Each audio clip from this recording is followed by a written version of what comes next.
Hello and welcome to this lecture, and in this lecture we are going to talk something about strings.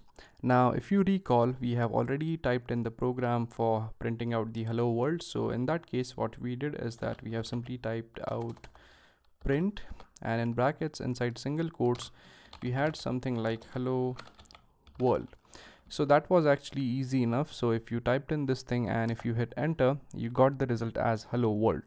But if you are using a console and you need to print out hello world in this, what you could simply do is that you could even eliminate the use of print and you could simply mention this hello world inside single quotes. So let me just go ahead and type in hello world in single quotes, and let's see what is going to be the result in this case. So if you hit enter, as you could see, still you got hello world, and also you could express this in double quotes as well. So if in double quotes you type in hello world, as you could see, you still got the same result. Now the problem with this thing is that, let's say you have a sentence in which you want to use a quote, but that quote is going to be inside the sentence. So let's take a simple example. So let's say we want to type something like he is a good guy. So in this line, if we specify this line which is he's a good guy in single quotes, and if you try to hit enter, as you could see, you are going to have an error over here. Now the reason for the error is that Python actually thinks that you have started the quote here, you have ended the quote here. That means that this thing is a single line, and he does not actually understand what you have written after it. So we actually need to have some way in which we could tell Python that this is not the Python single quote, this is actually a quote in our sentence. So for doing that, what we do is that we bring up the line here by pressing the upper arrow key. So if you have typed some line of code and if you want to bring it up again, you could press the upper arrow key, and right here, right before the single quote, we use something which is called as backslash. So if you have a look on your keyboard, this backslash is right above your enter key. So if you type in a backslash here, what this thing does is that it actually tells Python that this thing right here is a single quote, but it is not included in the syntax of Python.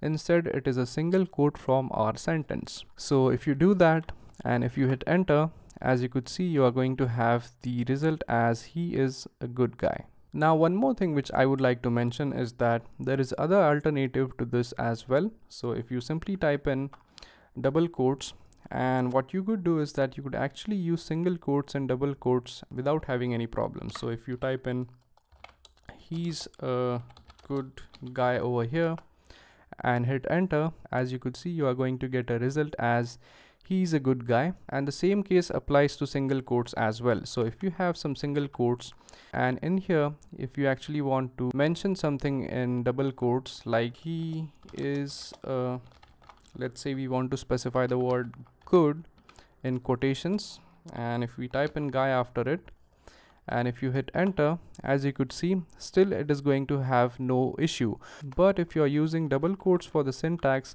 and double quotes inside your sentence too, then you are going to have a problem. So for example, if we type he is a, and again use double quotes like good guy, as you could see, you are going to have an error. So the same thing applies to this thing as well. So if you want to have the sentence in double quotes and have double quotes in it, you again need to use a backslash right before the double quotes. And if you execute this thing, it is not going to work. But if you specify backslash before each and every double quote like this, which I have done right here. So if you have this sentence right here, so what you need to do is that you need to go here, have a backslash right before the double quotes, and have a backslash right before the double quote ends. So what this thing does is that it tells Python that these quotes does not actually belong to the syntax, instead they belong to the sentence. So if you hit enter now, as you could see, you are going to have no error in the out. So that's it for this lecture, and I hope you guys learned a thing or two about strings. And in the next lecture, what we are going to learn is that we are going to learn how to accept the user input in Python. So thank you very much for watching, and I'll see you guys in the next lecture. Thank you.